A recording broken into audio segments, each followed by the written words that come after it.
Hey guys, Hood Rubino, Devil's Digest. The underdog role is obviously something as a role that's not familiar to you guys, and I know maybe from the outside looking, it looks like you guys like really thrive on that. But at some point, does it kind of get old that people doubt you and everything, and you really don't need that for motivation at the end of the day?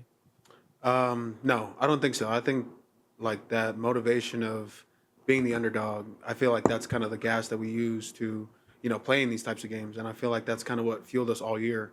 And it's always something new about what's being said about us, and I feel like that's kind of what's continuing to drive this team to, continue to try to prove people wrong.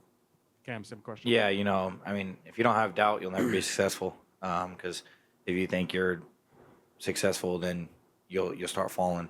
And I think the doubt that people give to us for free is extremely, motivating to everybody. And like I said, if you have doubt, if you have doubt, you'll be successful in life because you're going to constantly want to prove somebody wrong. Blake Neiman, Sun Devil Source. Cam, the last time you were on a national stage like this in the Big 12 championship, you made the most of it. What excites you about the opportunity to play Texas in a stage like this in the CFP? Yeah, I mean, I get to play another football game. I'm excited for that, and I'll always be blessed to keep playing. And then no matter what happens, hopefully keep playing football games. I'm super excited to be on the field at the highest level against the highest competition.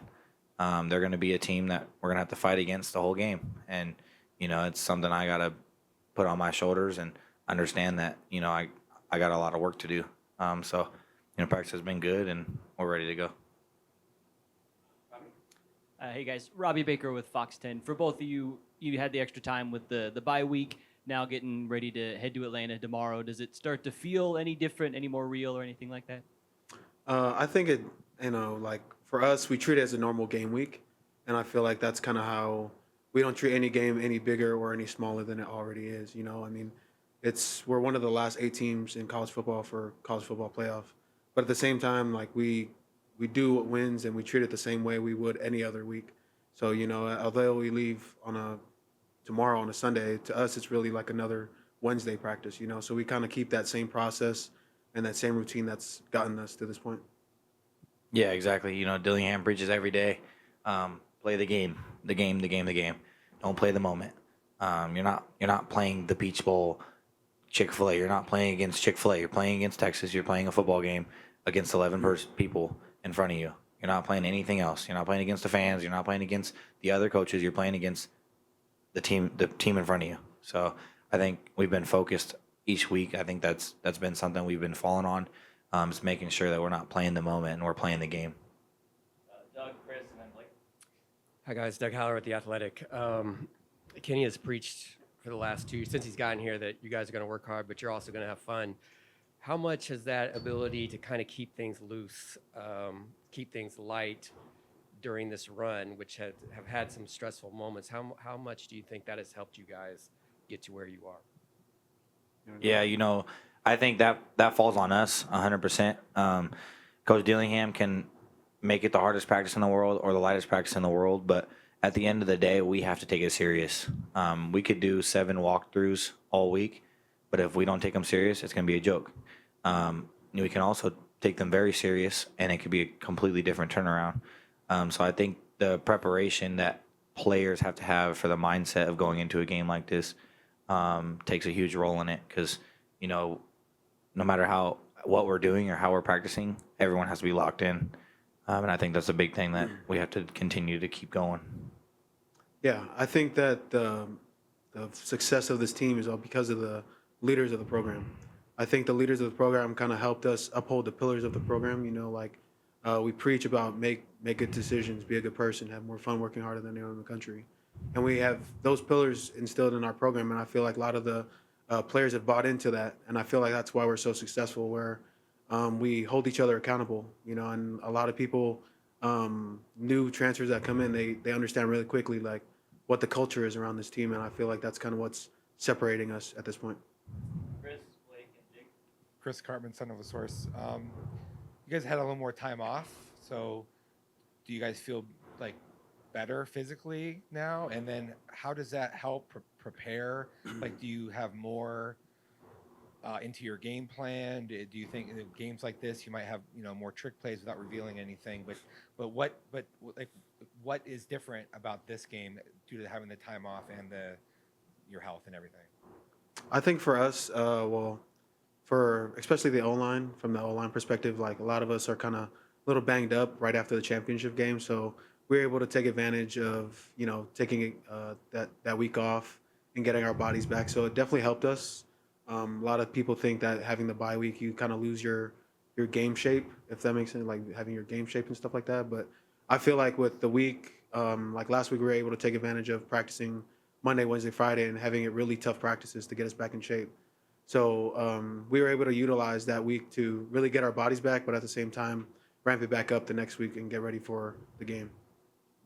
Can you repeat it again? Yeah, well, is there an advantage to having more time to be able to build more into your game plan or be more locked into what you guys do? Yeah, there's a huge advantage. We had 3 weeks off. You don't get that very often, and unless you're playing in the first game of the season, you got a whole fall camp to prepare for the first team. But I think the biggest thing is we've been taking it one day at a time, and then we realized who we're playing, and then we started preparing. I don't think the coaches tried to do too much before we knew who we were playing, because that's when you get in your own head and you start thinking way out of the box. And Coach Dillingham preaches to us all the time: if you're doing trick plays, you're probably not feeling very good about winning the game. We're gonna play our game. We're gonna do what we do and come out with the win. Leif, looking at this Texas defensive line, pretty physical up front. What are your initial impressions of that, and what's kind of the offensive line mantra to try and counter against that? Yeah, I think their front seven is a really good group. I think they're very physical. They're very long. They're very talented as well. Just off of the depth chart, you have like 6'4", 6'6", like all across the board. And so the offensive line never really stepped down from a challenge, but at the same time, they're physical and we're physical. So the whole emphasis of this week is to match physicality with physicality. So I think that's kind of our game plan to go toe to toe with Texas. That's kind of our mantra in the offensive line room. They got to face us as well. So I think that's kind of the key for this game, to be physical on the offensive line. Jake Sloan, Devil's Digest. You guys, 3 of your last 4 games you've played have come against top 25 teams and the best defenses in the Big 12. What is playing teams like that towards the end of the season do for a game like this against a defense like Texas? Yeah, I mean, it prepares you, but nothing prepares you for the number 5 rushing defense in the country, unless you're playing the number 4 or 3 or 2 or 1, So, like I said, we have to continue to make sure we are on top of our stuff, and that we're focused on what we're doing, because we can think about everybody else and how everybody else ran the ball on them, but we don't have those players. We have our players. So I think the biggest thing is focusing on what our O-line can do with our running back and our quarterback and our receivers, and understanding that if we focus on playing our game, we'll be just fine. And then for both of you, to piggyback off that, Cam, what do you feel that how the offensive line has grown this year has helped your game? And then Leif, like with what Cam and the running backs have been able to do, how has that helped you guys grow as a group? For him, I mean, he's an awesome back. Like he's very passionate and very emotional, and we kind of feed off of that, and that's kind of what the attitude that we play with as well.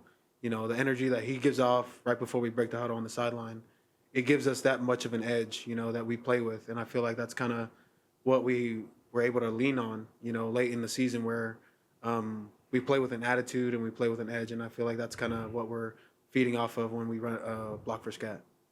Yeah, and I think the biggest thing is, like he said, they feed off my energy. When you see a 220-pound guy run over a 6'6", 300-pounder, what makes you think you can't do it?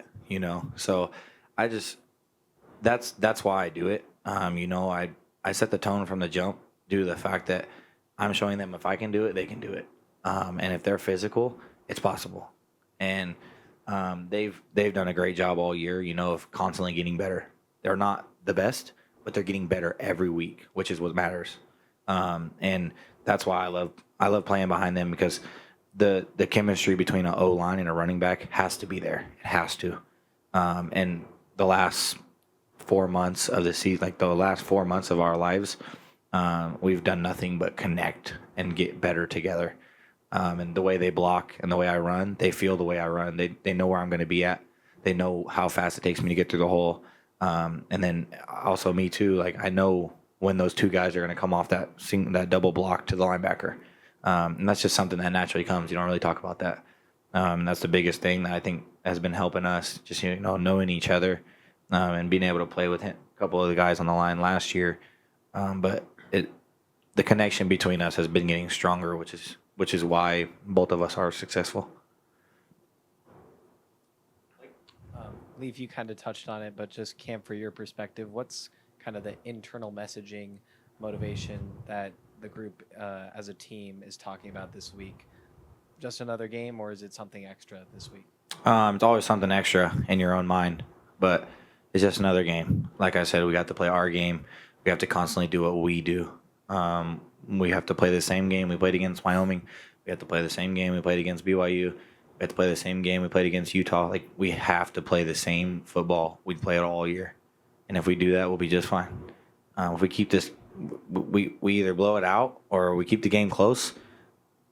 Why not? So if we can play our game and, fight until the end, I think we'll be just okay. Carrie Osep, 12 News, for both of you. Just talking about that, this is an emotional team, a team with heart. You see it from your coach. How much does the passion from the fan base and kind of feeling that surge, I'm sure you guys have felt it in these past 3 weeks being off, how much does that play motivation as you guys head to Atlanta? It helps a lot. You like at our banquet, we had the Peach Bowl team there as well. Some of the players and coaches that were there as well. So seeing them, supporting us, going to Atlanta, they've been in the same position we've been in that we are right now. So it helps to see that those guys care. It helps to see that the alumni cares. It also helps to see that the community cares. For them to support us to where we are now, it helps a lot. And it's definitely we have a chip on our shoulder to play for those people that support us since day one. Yeah, exactly. Just having the support. The more we win, the more support we're going to have. And you start seeing people come out of the woodworks supporting ASU. I think the last time, a year ago from today, I went to Walmart and I didn't see one ASU shirt. Now I see a whole section and everybody in the store wearing it. So it's awesome, because people are proud to be ASU fans. And that's what we're here for. We don't want to, make people feel like they can't support something. And the fact that we've been succeeding is helping people. And I'm sure it's putting smiles on people's faces, like I say all the time. It makes people happy to see the team they like and actually be able to cheer for them. Awesome. Thank you, guys. Thank you.